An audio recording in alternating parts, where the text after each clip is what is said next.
마가복음 4장 35절에서 41절.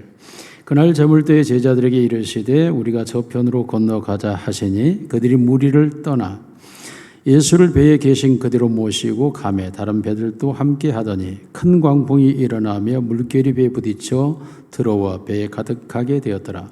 예수께서는 고물에서 베개를 베고 주무시더니 제자들이 깨우며 이르되 선생님이여 우리가 죽게 된 것을 돌보지 아니하시나이까 하니 예수께서 깨어 바람을 꾸짖으시며 바다더러 이르시되 잠잠하라 고요하라 하시니 바람이 그치고 아주 잔잔하여지더라.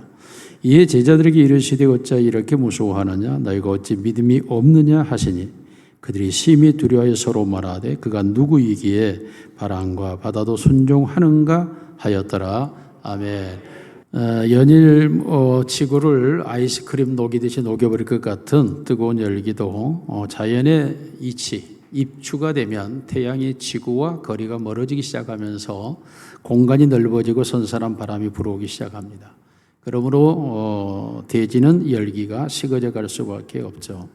쩍쩍 갈라져 버린 밑바닥을 드러낸 참 민망한 저수지와 그리고 논바닥까지도 시원한 단비가 쏟아지면서 이제는 가뭄 걱정에서 홍수 걱정을 하는 아침이 되었습니다. 이와 같은 이 세상, 지구의 이치는 하나님 말씀 속에서 항상 존재하죠. 2000년 전 주님이 하신 말씀이 전쟁과 전쟁의 뉴스가 끊이지 않고 사방의 기근이 멈추지 않고 그리고 이곳에 저곳에 예수라 하는 소리가 끊이지 않고 주님이 2000년 전에 하신 말씀이 오늘도 이 지상에 지구의 환경 그리고 국가 간의 전쟁 이 소식은 말씀대로 지금도 쉬지 않고 우리에게 들려오고 있는 게 현실입니다. 자, 이런 세상에서 어떻게 내가 풍랑이는 세상, 이 바다는 세상을 가리키는데 풍랑은 환경의 고난, 재난을 얘기하죠. 이런 고난이 쉬지 않고 우리에게 몰려오고 있습니다.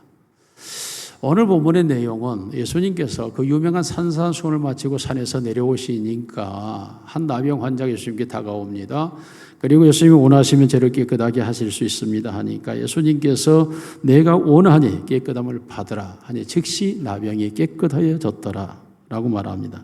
가버나움에 들어가니 한 백부장이 예수님께 나와서 내 하인이 중풍병으로 몹시 괴로워하고 고통하고 있나이다 하니까 예수님께서 내가 가서 고쳐주리라 하니까 이 백부장이 주여 그리하지 마옵소서 내 집에 오는 것을 내가 감당할 수가 없나이다.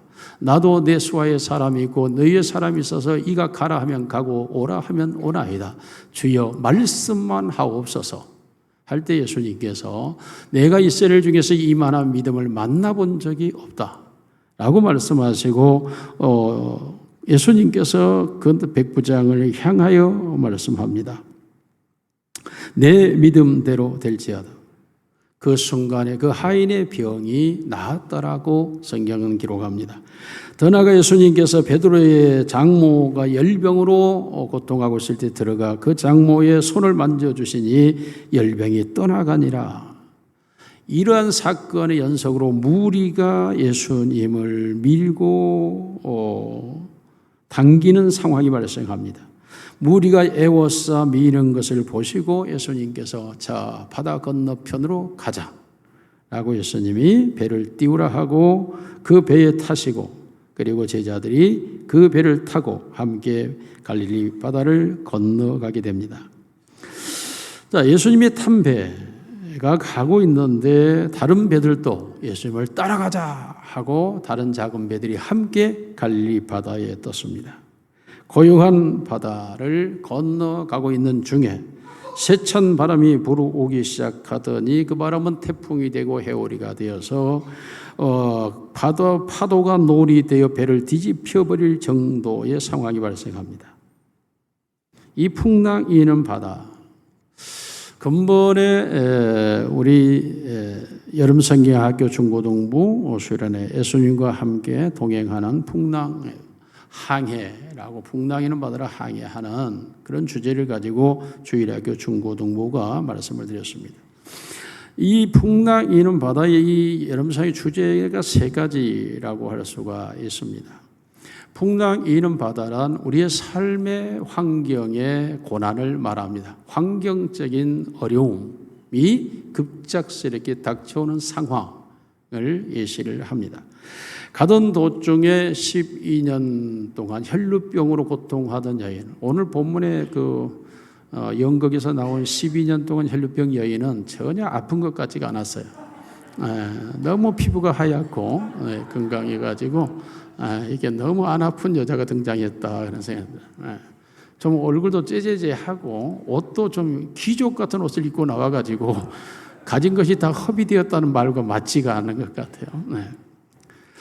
자, 이 여인이 와서 예수님의 옷가에 손만 대어도 내 병이 나을 것 같다라고 해서 사람들의 틈새를 끼어들어서 손을 댔더니 즉시 그 병이 나았습니다. 혈루 근원이 말랐더라고 성경 말합니다.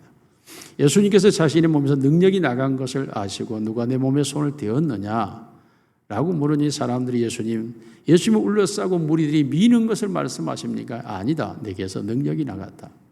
하니까 이 여인이 즉시 예수님 앞에 엎드리고 내가 이러저러 하여 예수님께 손을 대었나이다 하니까 예수님께서 내 믿음대로 될지라 따라 내가 내 믿음대로 될지어다 하고 편히 가라고 말씀을 합니다. 그런 과정에서 지금 예수님이 가고 있는 것은 한편에서는 백부장에 대한 이야기고 한편은 회당장 야이로의 딸 이야기입니다. 오늘 성경에서는 야이로의 딸을 이야기했고 한편에서는 백부장의 하인의 중풍병을 얘기하고 있습니다. 마태, 마가, 누가복음이 이 사건을 동일하게 동시에 기록하고 있는 사건이기도 합니다. 자, 이 상황에서 예수님께서 혈루병을 고치심으로 인간의 질병의 문제를 해결하시는 주님을 말씀하고 그리고 가던 중에 거라사 지방에 이르렀을 때에 귀신 들린 사람을 만나게 됩니다. 그 속에 악한 귀신이 들어있고 그 들어있는 너희가 누구냐? 군대라고 말합니다. 그 귀신 나가라 했을 때에 저 비탈길에 있는 돼지떼로 들어가라 하니 돼지가 2,000마리가 달려 그 갈릴리 바다 호수에 빠져 죽었다고 기록하고 있습니다. 이 사람이 정신이 온전하여졌습니다. 그리고 이후에 이 청년이 데가볼리 온 지역, 즉 거라사 지방을 비롯한 10개의 도시를 데가볼리 지역이라고 말합니다. 데가볼리 지역에 예수의 기적을 증거하며 살았다고 성경 기록합니다. 정신적인 영적인 문제를 해결한 자가 바로 예수님이심을 말씀하면서 우리의 환경의 문제를 해결하실 자가 예수님, 우리의 질병의 문제를 치료하실 자가 예수님, 그리고 우리의 정신적, 영적 문제를 치료하실 분은 예수님이라는 사실을 성경은 말하고 있습니다. 그러므로 주님과 함께 동행하는 자는 풍랑이 있는 바다를 항해할지라도 그 모든 풍랑에서 고요한 바다로 바뀌어진다는 사실을 우리에게 말씀하고 있는 것입니다. 문제는 무엇이었습니까? 바로 믿음이었다라고 말하고 있습니다. 믿음이 없어서 이들에게 발생된 모든 문제의 해결 시점은 예수님과 함께 하는 것인데 예수님과 함께 할 수 있는 연결고리, 그 열쇠, 그 키가 뭐냐? 그것을 성경은 우리에게 믿음이라고 말합니다. 믿는 자에게는 능히 할 수 없는 일이 없다고 하는 것은 믿음은 예수님과 함께 있는 것이요 예수님이 동행하는 것이며 예수님의 역사하게 되는 줄로 믿습니다. 그러므로 예수님과 함께 할 수 있는 믿음, 오늘 우리에게 이 믿음이 있다면 우리는 예수님과 함께 있다는 의미가 되고 그랬을 때 환경의 문제를 극복하게 되고 진리병의 문제를 이길 수 있고 영적 정신적 혼란을 온전함으로 회복할 수 있다고 말씀하고 있는 것입니다. 오늘 우리 모두가 믿음을 통하여 예수님이 우리 가운데 함께 하셔서 우리의 모든 문제가 해결되는 복된 여름, 복된 입추가 되기를 주님의 이름으로 축원합니다. 자, 이 사건 속에서 우리가 기억해야 될 몇 가지가 간단하게 시간이 많이 되기 때문에 말씀을 드리면 첫째로 주님의 외면함입니다. 풍랑이 거세게 바다를 뒤집어 엎을 정도로 상황이 위험에 처하게 되었습니다. 제자들은 생명을 걸고 이 사투를 벌리는데도 불구하고 주님은 전혀 관심 없는 듯 외면자처럼 주무시고 계셨습니다. 이 제자들이 주여 우리가 죽게 된 것을 안 돌아봅니까? 라고 말합니다. 마태복음은 선생님 우리가 죽게 되었나이다 라고 단정적으로 말합니다. 누가복음에서는 주여 주여 우리가 죽겠나이다. 힘든 상황을 말하고 있습니다. 다시 말하면 모든 동시에 마태, 마가, 누가복음의 기록자들이 말하기를 우리가 죽게 되었다, 우리가 죽게 된 것을 안 돌아봅니까? 우리가 주여 주여 우리가 죽겠나이다 라고 말하는 이 상황은 매우 심각하고 매우 고통스럽고 견딜 수 없고 이길 수 없는 상황 속에 처해 있다라는 사실을 말씀하고 있습니다. 그런데도 주님은 외면했고 무관심했다라는 사실입니다. 풍랑 이는 바다에서 주님은 이상하리만큼 조용했습니다. 그러나 우리가 이 사건을 다시 돌아다 보면 이 항해의 선장은 예수님이셨습니다.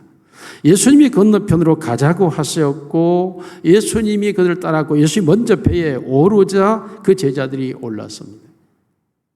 그러면 사실상 이곳을 가자고 하신 분이 예수님이셨고 배를 타신 분이 예수님이셨고 그 갈릴리 바다를 항해가 시작된 것은 예수님 때문이었습니다. 그럼 모든 책임은 예수 그리스도에게 있습니다. 위기가 닥쳐왔다면 그건 주님의 일입니다. 그런데 주님이 외면하고 무관심하고 있다라는 것입니다. 사실상 이 제자들이 정말로 두려움에 빠질 수밖에 없는 것은 현실적인 문제였습니다. 이 갈릴리 바다라고 하는 것은 아까 구름이 몰려왔다는데 구름 안 몰려옵니다. 그건 갈릴리 바다를 잘 모르는 해석입니다. 갈릴리 바다에 풍랑이 일어납니다. 그리고 거친 파도가 납니다. 사실 갈릴리는 바다가 아니라 호수입니다.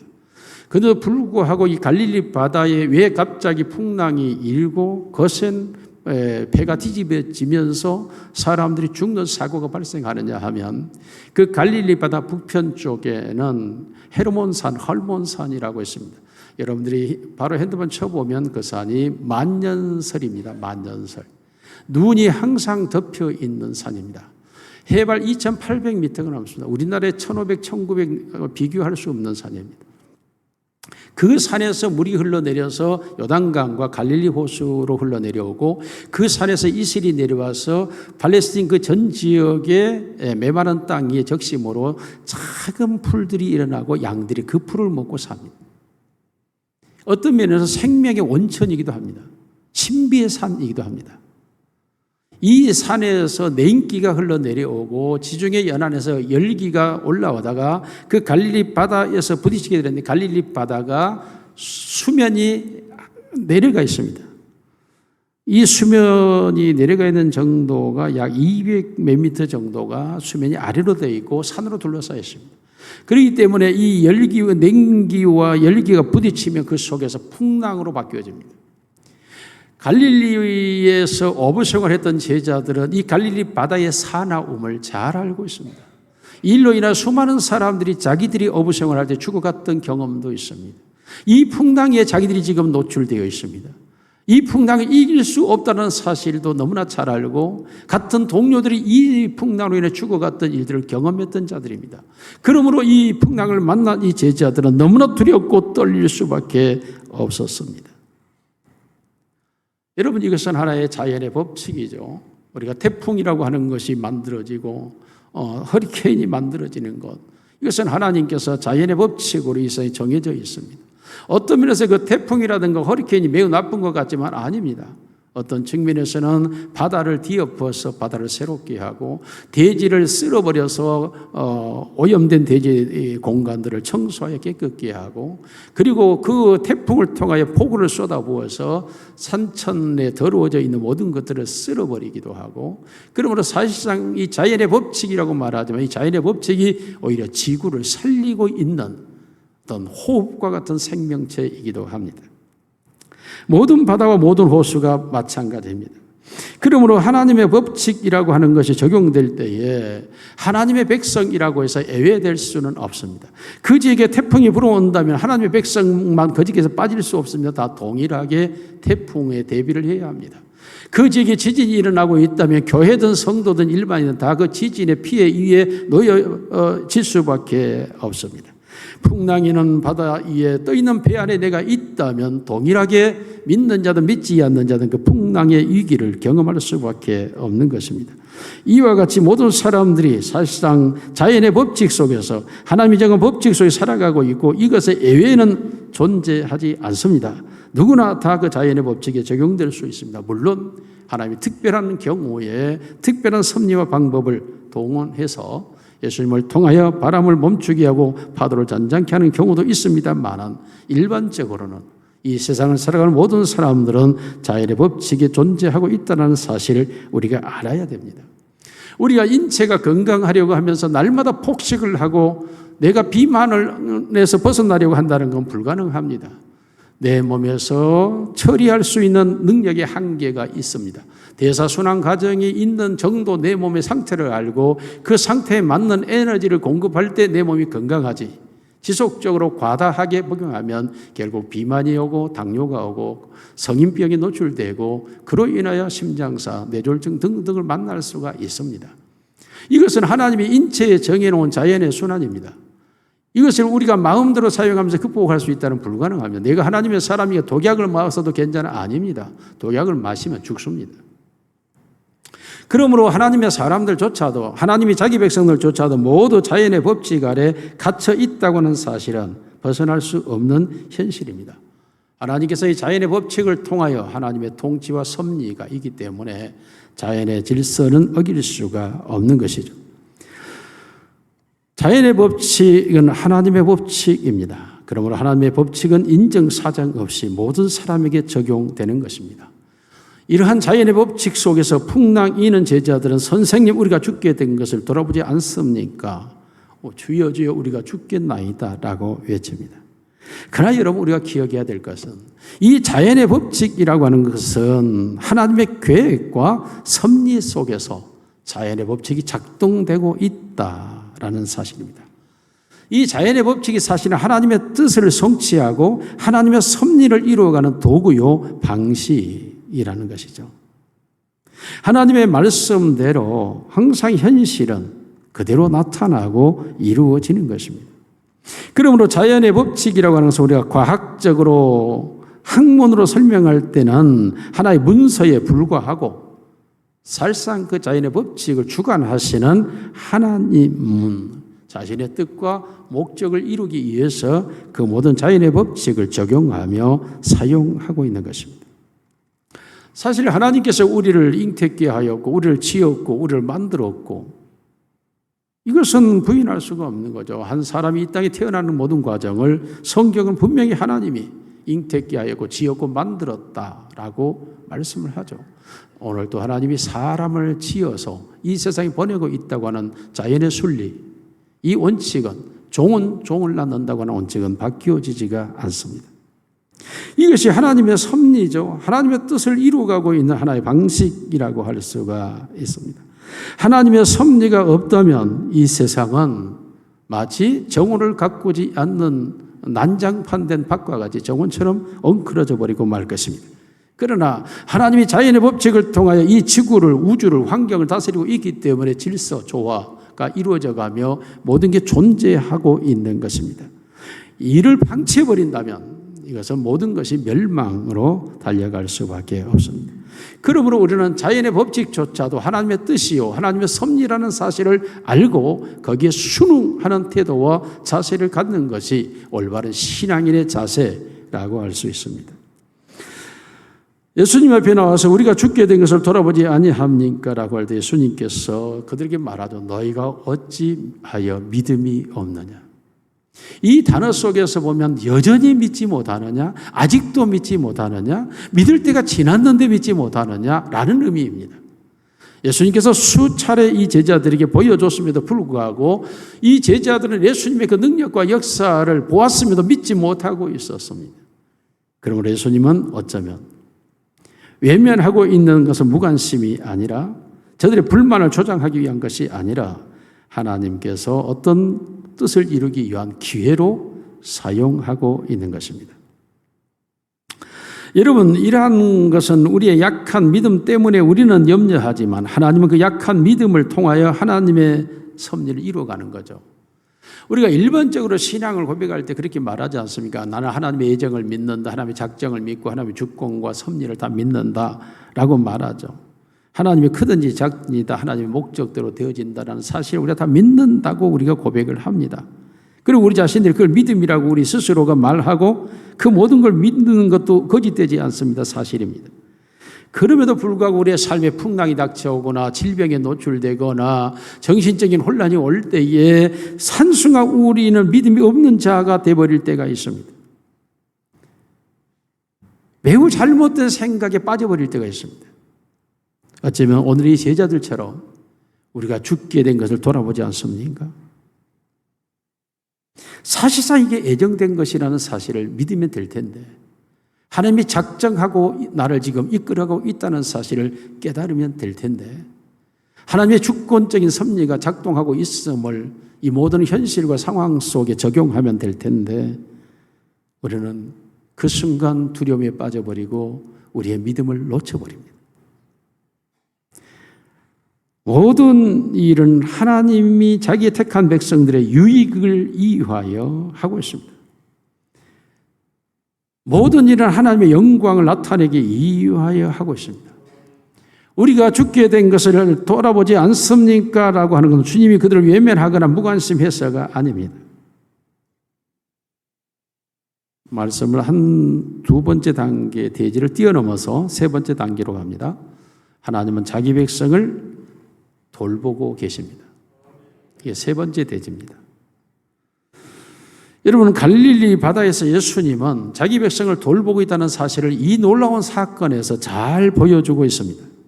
그 풍랑이는 바다, 전복될 것과 같은 위기, 제자들이 그 바다에 빠져 죽을 것만 같은 상황. 여러분, 렘프란트라고 하는 그 화가가 이 상황을 그림으로 잘 그렸습니다. 여러분들이 한번 풍랑이는 갈릴리 바다를 쳐보시면 렘프란트가 그 바다를 잘 그려내고 있습니다. 여러분 말씀 마친 후에 가서 한번 보시면 여러 핸드폰을 보시면 좋습니다. 그런데 중요한 게 무엇입니까? 그 제자들이 이 배에 탄 제자는 5명입니다. 그들이 돛을 잡고 키를 잡고 각자의 역할을 하면서 이 풍랑이는 바다 위에 배를 진정시키려고 온갖 노력을 했지만 그 풍랑의 놀이 너무 거세게 감당할 수가 없게 됩니다.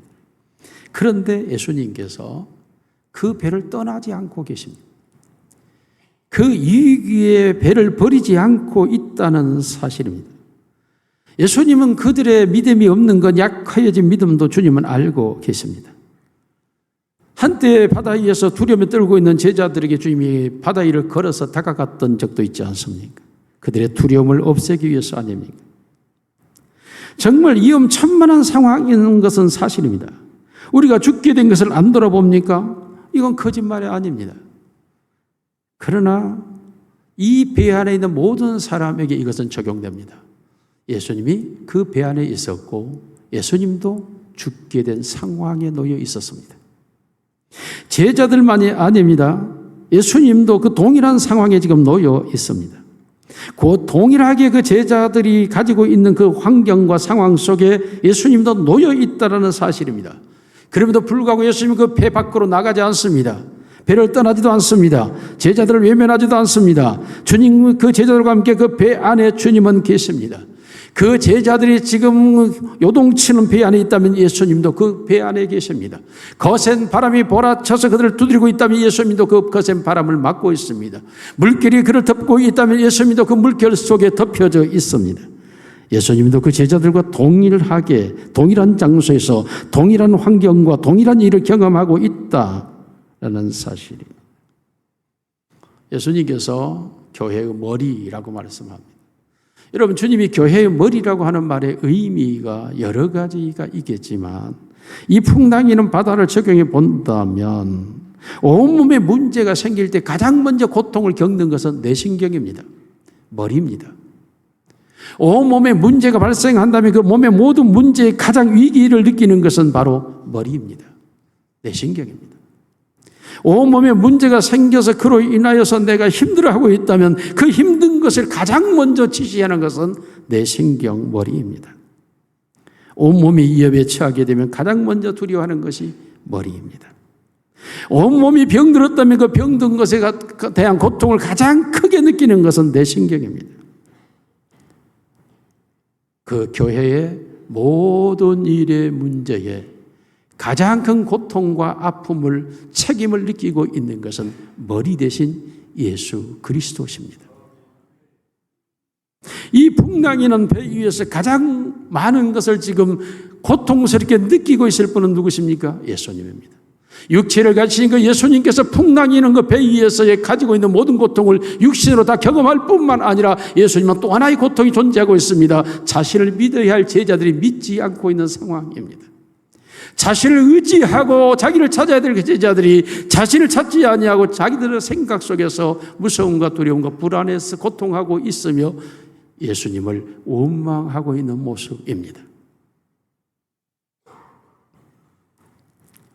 풍랑이는 그 배 안에서 주님은 또 다른 모습을 그들에게 보여줍니다. 그 위기적 위협적인 상황 속에서 주님은 고요히 잠들어 계신다라는 사실입니다. 주님은 그 엄청난 상황에서 주님의 모습은 평온함, 그 상태 그대로였습니다. 어쩌면 제자들에게 가장 좋은 본을 보여주고 계시는 것입니다.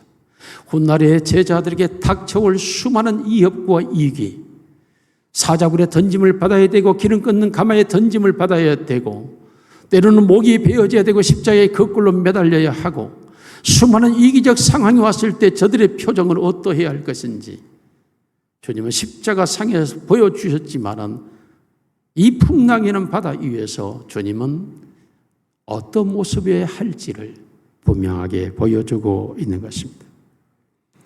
위험이 닥쳐올 때 우리가 취해야 할 자세가 무엇인지 예수님은 우리에게 분명하게 나타내주고 있는 것입니다. 놀랍게도 주님은 그 제자들과 함께 있고 함께 일하고 계시며 그 제자들과 함께 동행하고 있다라는 사실입니다. 믿지 않고 불신하고 있는 그 제자들을 버리고 배를 탈출하지 않습니다. 아니 어쩌면 예수님은 우리가 저 바다 건너편으로 가자 하고 배에 오르실 때 이미 풍랑이는 바다를 알고 계셨을 것입니다. 고난이 닥쳐올 것을 주님은 알고 계셨습니다. 그러남에도 불구하고 주님은 가장 그들에게 고난의 현장에서의 어떠한 자세를 취해야 할 것인가를 주님은 보여주고 싶었을 것입니다. 여러분, 주님이 함께 계시는 그 배, 풍랑이는 바다, 뒤집혀질 노래 위협, 거센 바람, 이 모든 문제는 놀랍게도 제자들의 문제가 아니었습니다. 이 배 안에 계신 예수님의 문제였습니다. 주님은 실제적으로 그 배 안에 계셨고 주님은 끝까지 그 배 안에서 그들과 함께 동행하셨으며 주님은 결코 그 배에서 탈출하지 아니하였고 그 고통 속에 있는 제자들 속에 주님은 거하셨습니다. 여러분 어쩌면 우리가 죽게 된 것을 돌아보지 않습니까? 라고 말할 때 예수님은 이렇게 말할 수 있죠. 내가 죽게 된 것은 안 보이냐? 내가 부끄러워질 것은 보이지 않느냐?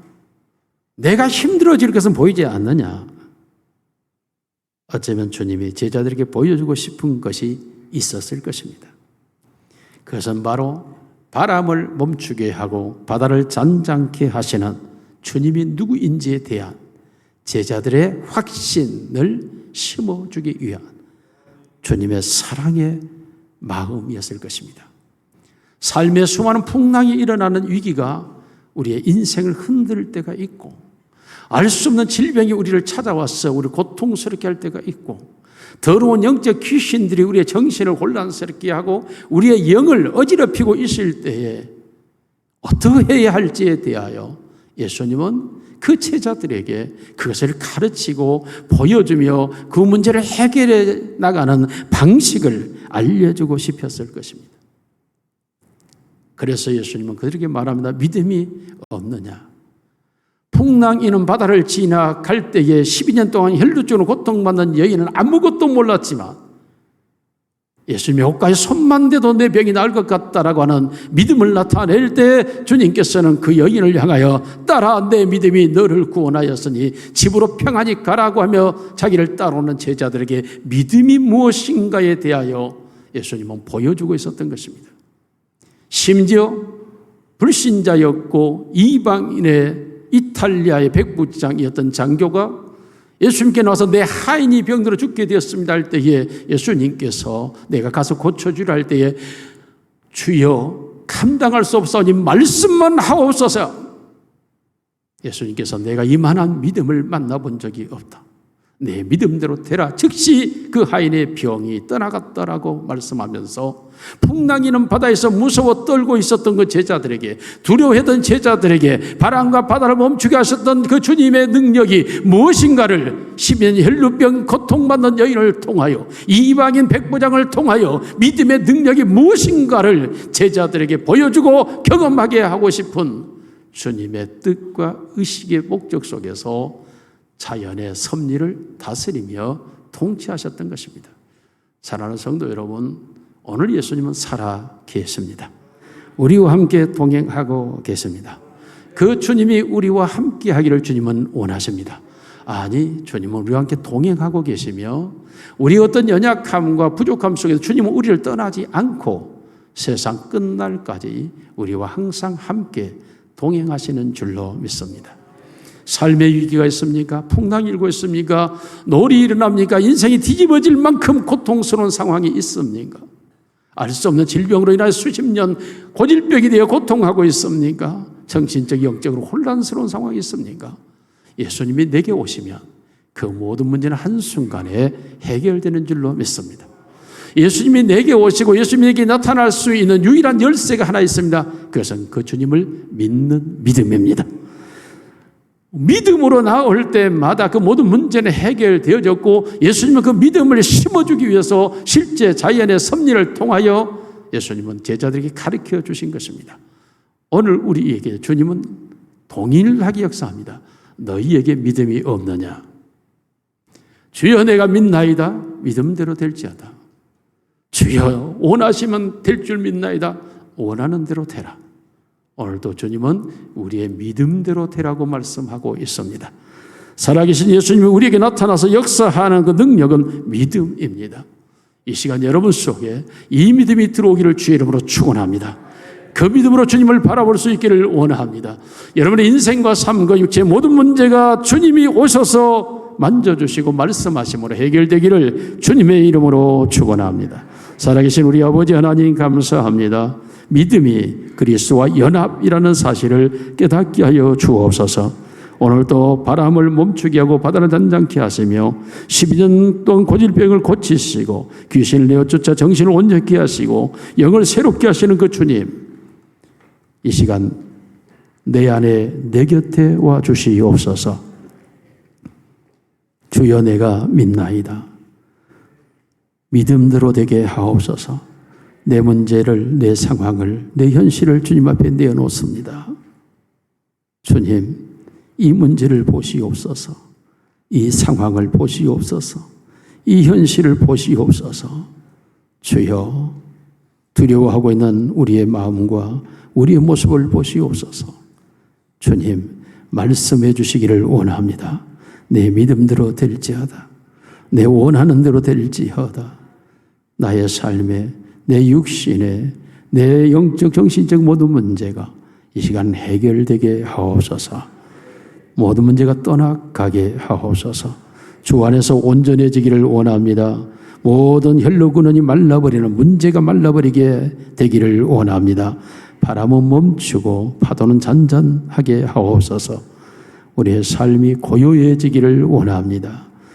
오늘도 주의 몸된 교회의 머리가 되셔서 모든 교회를 주관하시고 통치하시는 주님, 주님의 교회를 통하여 주님의 영광을 받으시고 주님의 나라가 이루어지게 하옵소서. 우리 주 예수 그리스도의 이름으로 기도드리옵나이다. 아멘.